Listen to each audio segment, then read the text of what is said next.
I think this is a category kingmaker that it's a once in a lifetime opportunity. How often do we have the context switch that we're about to have? We're switching, we're changing from search engines to answer engines. I don't think that's happened since the advent of the internet to this degree.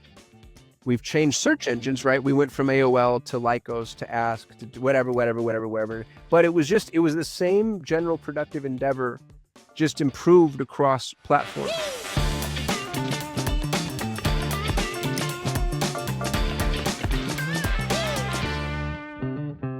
We're here today to talk with Kasim Aslam about, did I pronounce her last name correct? Because I blew it the first time with your first name. That's okay. Right. It's Kasim Aslam. But honestly, I want to be like Oprah. I want to be the only one. So everybody can just go with Kasim. I'm the only Kasim worth knowing. So a little more background on Kasim. He's got a huge entrepreneurial background.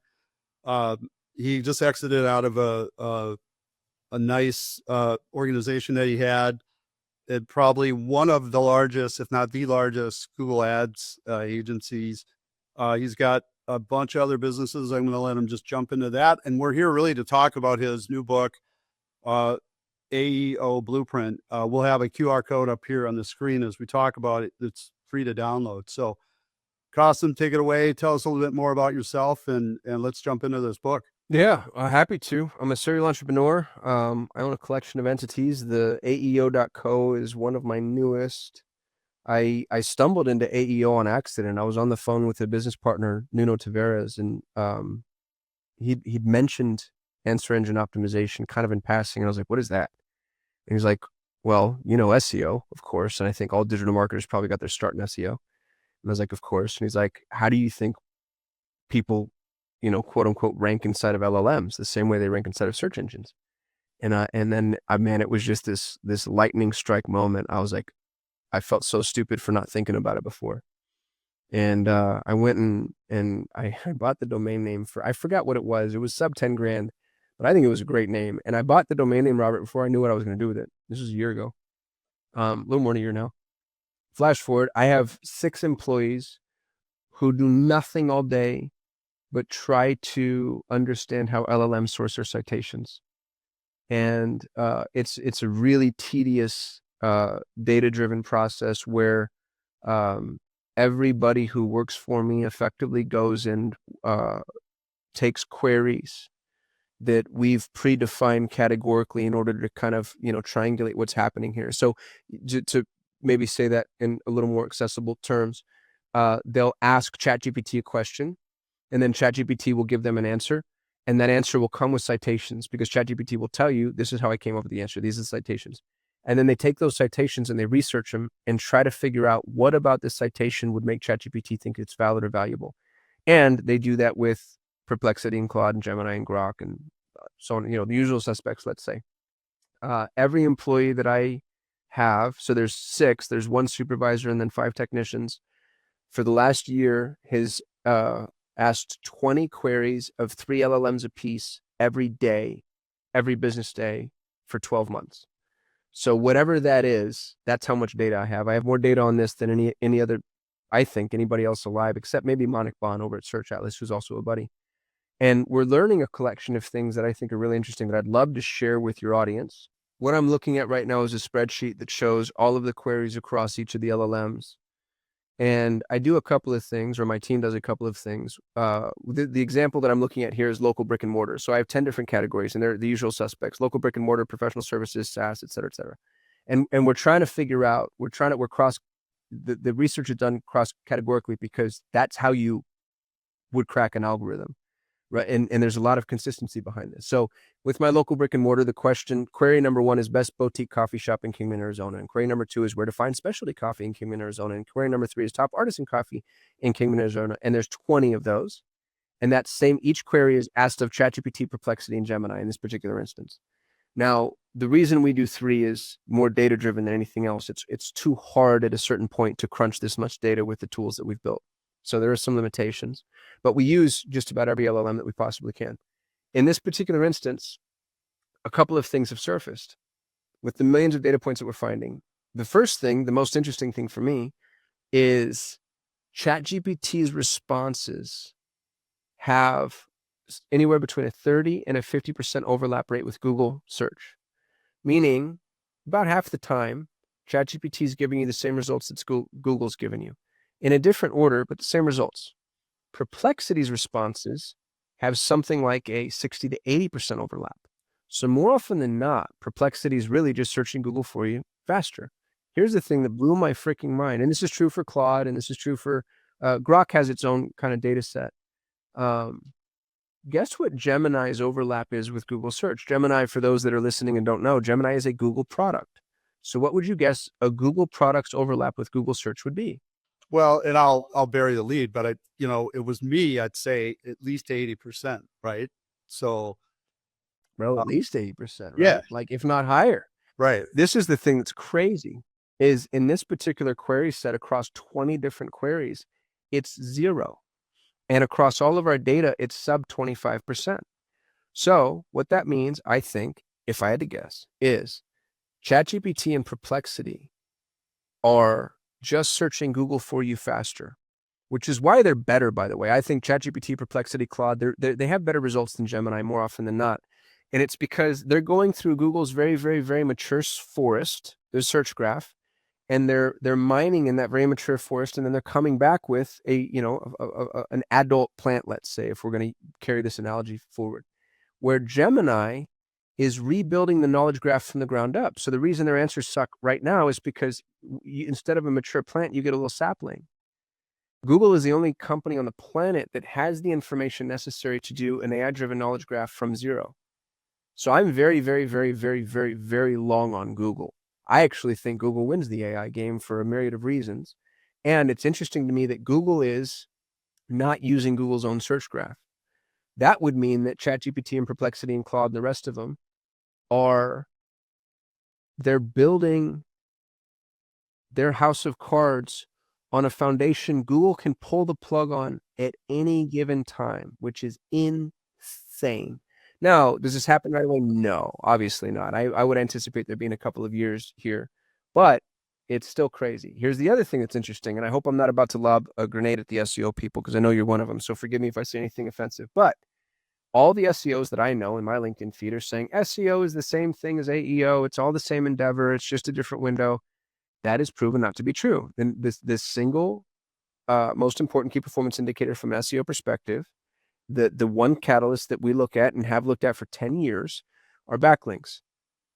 SEO, if you want to do SEO, especially high-end SEO, you have to have high-end backlinks. And that's been true for as long as Google has had primacy.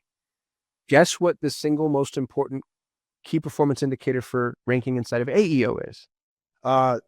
Again, I kind of know the answer, but you already know the answer. Dude, let the cat out of the bag. Let's do it. I mean, it's technical schema is important, right? Is that correct? Dude, it's schema markup. Yeah. It blows my mind. I didn't know what the hell schema was, Robert. I built websites 20 years ago, but I hadn't heard the word schema and as long. It's never mattered. It's never mattered. And then all of a sudden you have these LLMs that are obsessive with schema. And I know schema can matter for SEO on granular levels, especially if you're like e-com or you have like really specific attributes or whatever. But really for SEO, I don't know anybody that's invested in schema.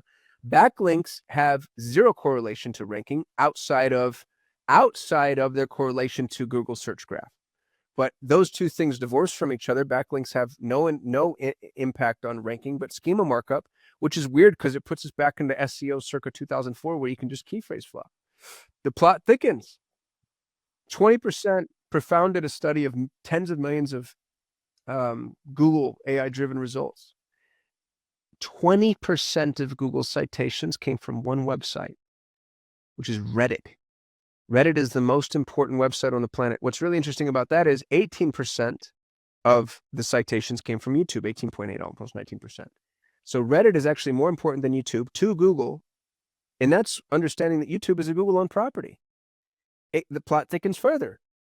YouTube is 19 times the size of Reddit.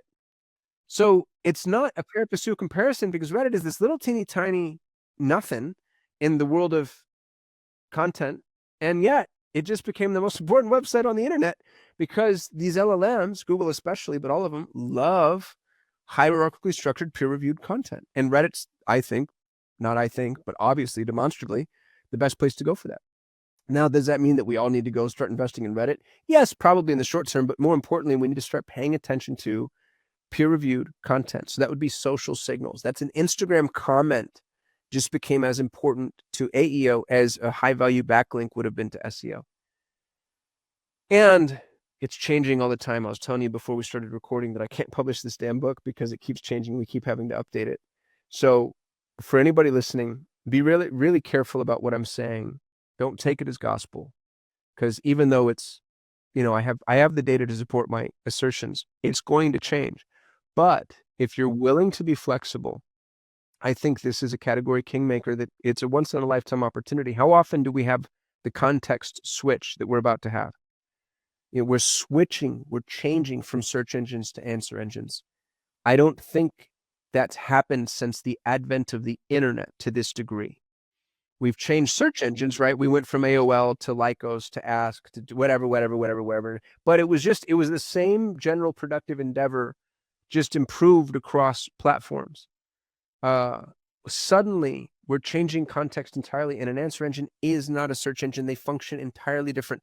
The way I like to think about it, a search engine is more like, it's like a spaceship that you get on to go travel space. So you're wherever you are in space and you're like, oh, I wonder what that galaxy of information looks like. And then a spaceship will take you there, and it'll say, well, here's one. And then if you want to come back, you could say, here's another. And then you have to come back, and then you say, here another. So you're traveling, and it's hard and it's tedious and it's difficult, and it requires you to do all this information gathering and figure out where the information cross-pollinates and how it crosses, and how you want to build your lexicon of knowledge.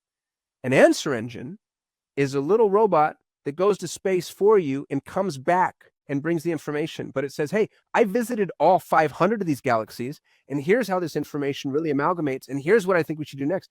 And if you're really smart about the way that you use answer engines, unlike a search engine, which is actually, if you really think about it, very rudimentary, it's stupid. You don't tell Google your intent. It intuits your intent very often. But in terms of search, you don't know, Google doesn't know what you're after. If you tell the answer engine your intent, you don't even need to really ask it the question, which blows my mind still, because I'm old and this is all so new to me. So we have to approach this with the paradigm shift that's necessary to really understand the change of frame. And I think this is the most important business endeavor somebody could begin, because category kings are going to be usurped. We're watching hundreds of billions of dollars, billions with a B to be dramatic, hundreds of billions of dollars of SEO equity wiped off the table. 65% of all searches result in 0 click. That is insanity. It should blow everybody's mind and terrify the whole world. And it's a whole paradigm shift, man. And if you're willing to invest in it now, you could be the one. Imagine getting to go back to 1997 and buying domain names. You know what I mean? That's where we are. We're at the advent of something where if you just start now, the equity that you'll build and the beachhead that you'll take is going to be absolutely invaluable. Yeah, it's really the same thing, just amped up on supercomputers and turned up times 1,000. I mean, at the end of the day, right? In terms of what AEO is. So I've got a quick question. So on a local basis, and you'd just be guessing here, or maybe you wouldn't, but basically we're working with a lot of our clients, telling them to try to join a subreddit for, their service industry, let's say, to join a subreddit and then just be on it, make sure they have their business connected, they're obviously their personal name and then associated with their business. But we've been telling people just go out and get on the subreddits, answer questions, just get out there, at least get your name and your business out there, but don't try to pitch your business, obviously, just, contribute to the Reddit. So you get into the AIs better locally. Does that make sense?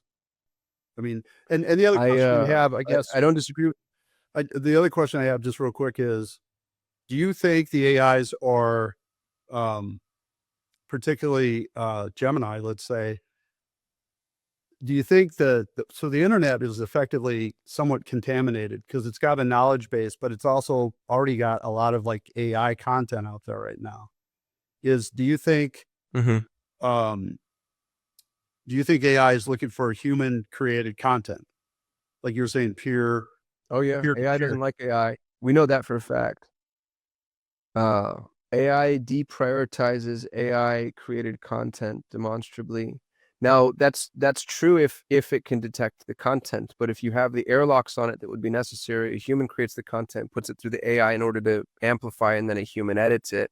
That's the cheat code.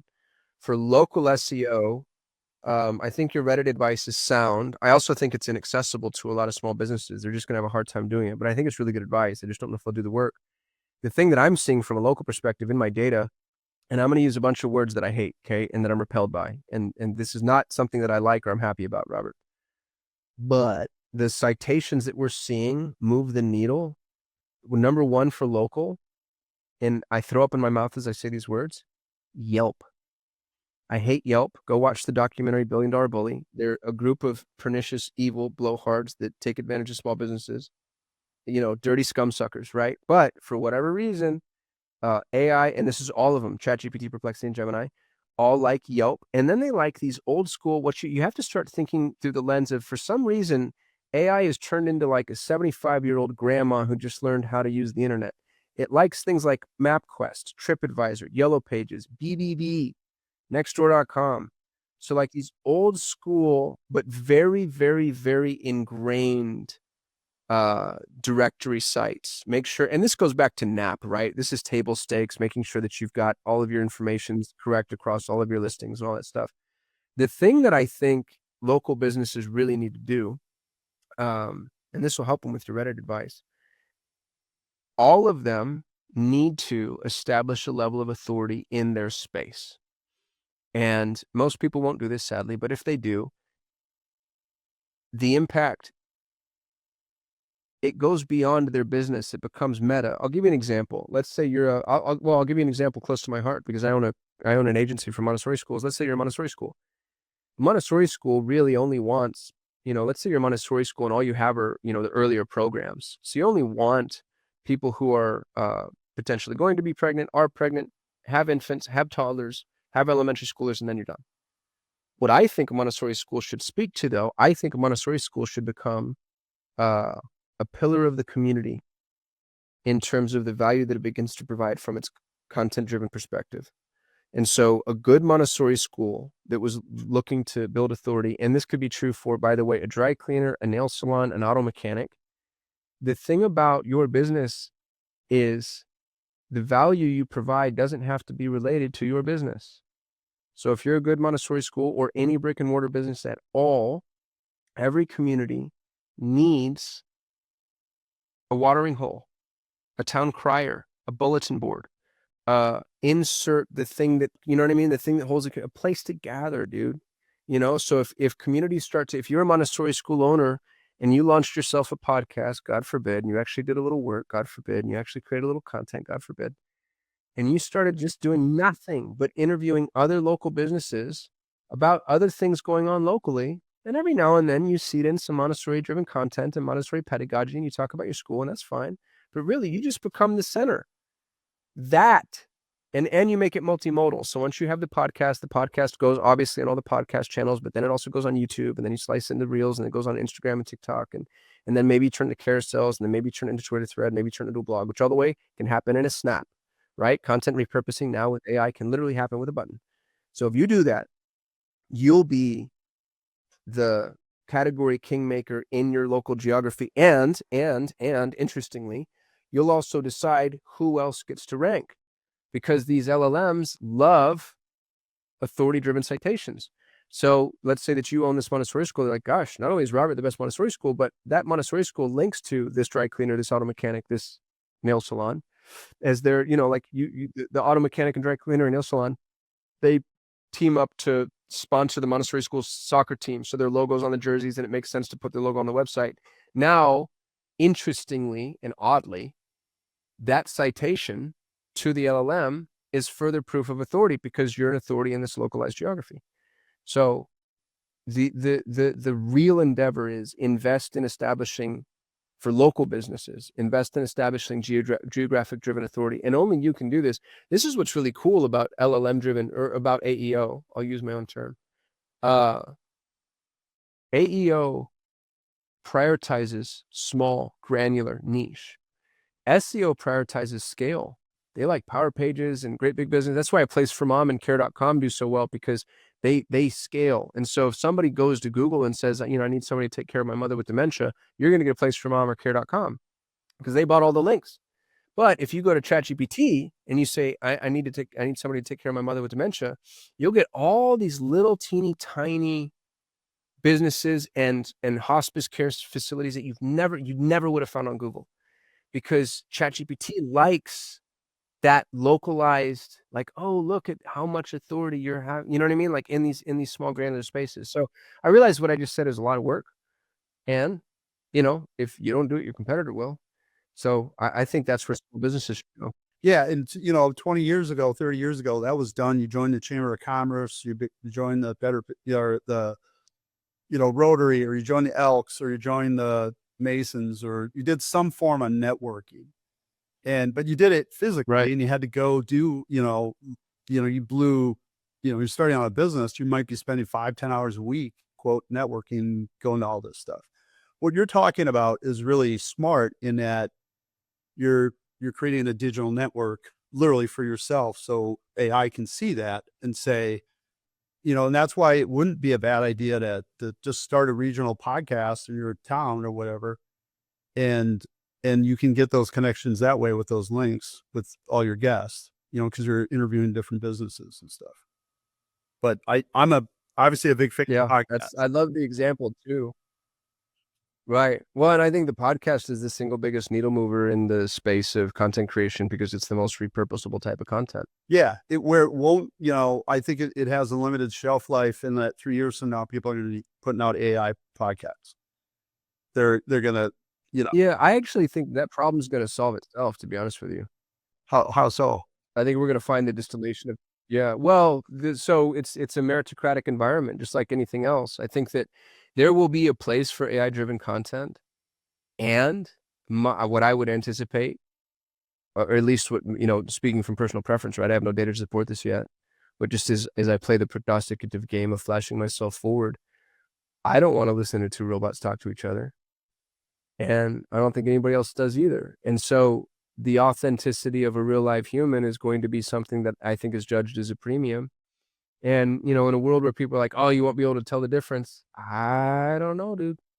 Like I'm really optimistic about AI, but I'm not that optimistic. I think people are going to know, and then other AI tools are going to know. So I think that people who are willing to do the non-scalable endeavors are going to be prioritized, and they're going to benefit strongly from that. Right. I think I'm kind of a Gary Vaynerchuk in that I do think you're going to have traditional podcast and content, human based, and then you're going to have somebody that creates 2 AI clones of somebody that's gone, Humphrey Bogart and whatever. And it's it's a total AI, everything's in their voice, but they're talking about contemporary topics or something. You know what I mean? It might have some entertainment value, but I think there's going to be some AI creatives that do create that, but it's going to be more entertainment based. Maybe I have no idea, but that's just it. None of us do. It's people like you that, you're actually doing the hard research to figure out, at least in the world of AEO and SEO, where things might go. A couple quick questions I want to run by you. What tools are you seeing out there being used to monitor that AEO? I know of one. I was just wondering if you might know of a couple. So we've tested every single one of them that I could possibly find, and I've done deep dives on not just the ones that are publicly available and accessible, but because of some of the friends I have, the ones that are in beta, behind closed doors, behind a firewall, internal, proprietary, etc. Here's my petulant opinion. It's impossible.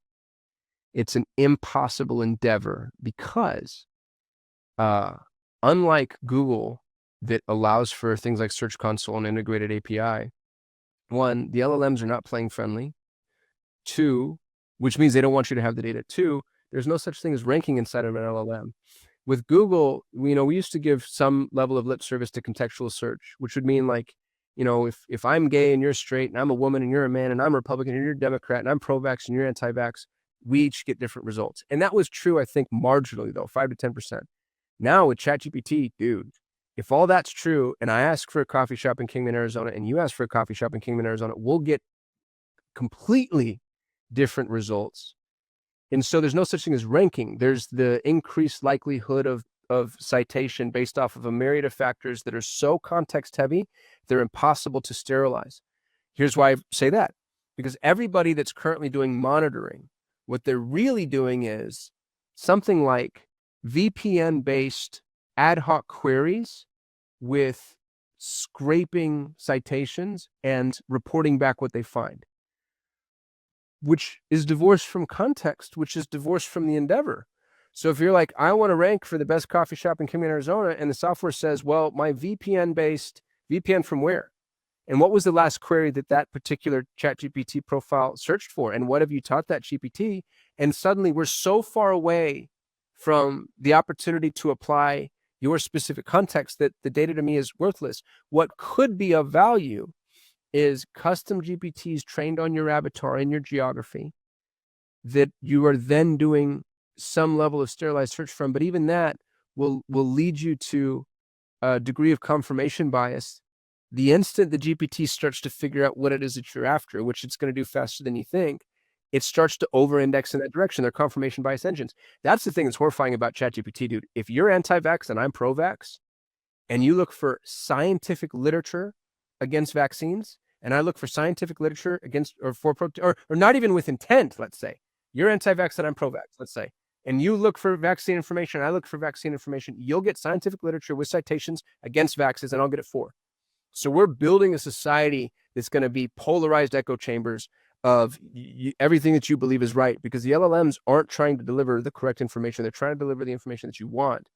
And that's the problem with the reporting. So right now, the best reporting that you have is lag indication reporting, looking at UTM-based parameters, which is garbage because it's 1 out of 100 or 1 out of 1,000 people that actually pursue citations. Or, and this is what I actually think is a super valuable pro tip, by the way, go look at Search Console impressions. Because what I have noticed as you start to rank in LLMs is people generally don't click through, but what they will do is start to search for you, your brand name. And so if the impressions in Search Console begin to increase, that's an indication that your mentions inside of LLMs are increasing. But otherwise, with the petulance of spoiled child, I'm here to say I have yet to see a reporting tool that impresses me at all. Not one that I would put in front of a client and say, I'm going to use this in order to get you to pay me money to prove that I'm able to move this needle. Have you, what I'd be curious is have two individuals, both on ChatGPT, 2 different laptops, sit down, write in the same query and see what's served up. I mean, somebody that has a history of ChatGPT, has had it for a year or whatever the case is, it'd be interesting to see what, how those results play out to value. Yeah, there's going to be a way. I don't know enough about technology to know how to sterilize your thumbprint to a degree that would allow for true objectivity. And that's the other problem, to bring this conversation kind of cyclical. I realize now I'm chasing my own tail, but you're not looking to rank for subjectivity. If I'm a hospice care place, to use the Place for Mom example, but I only want, ultra high net worth individuals because I'm in North Scottsdale and I have a really, really, really expensive facility. I don't want objective ranking. I don't want everybody in Phoenix, Arizona who says my mom has dementia, I need to put her somewhere. You know what I mean? So like, it's the subjective search that you're looking to rank for. But then if you index in the direction of that subjectivity, you take out the x-axis. No, you take out, XY. You take out the z-axis. So the x-axis is what phrases do you rank for, or what services or offer, let's say. The y-axis would be who do you rank for, but then the z-axis would be on what continuum of the funnel, where in time. Yeah. And I feel like that becomes an impossible endeavor to replicate. So I'm probably bad to talk to about this, dude, because I'm just so deep in the weeds. Yeah. Some level of reporting is obviously it's not too much none. different. It's not too much different than Ahrefs or SEMrush or even Search Atlas. They give you information.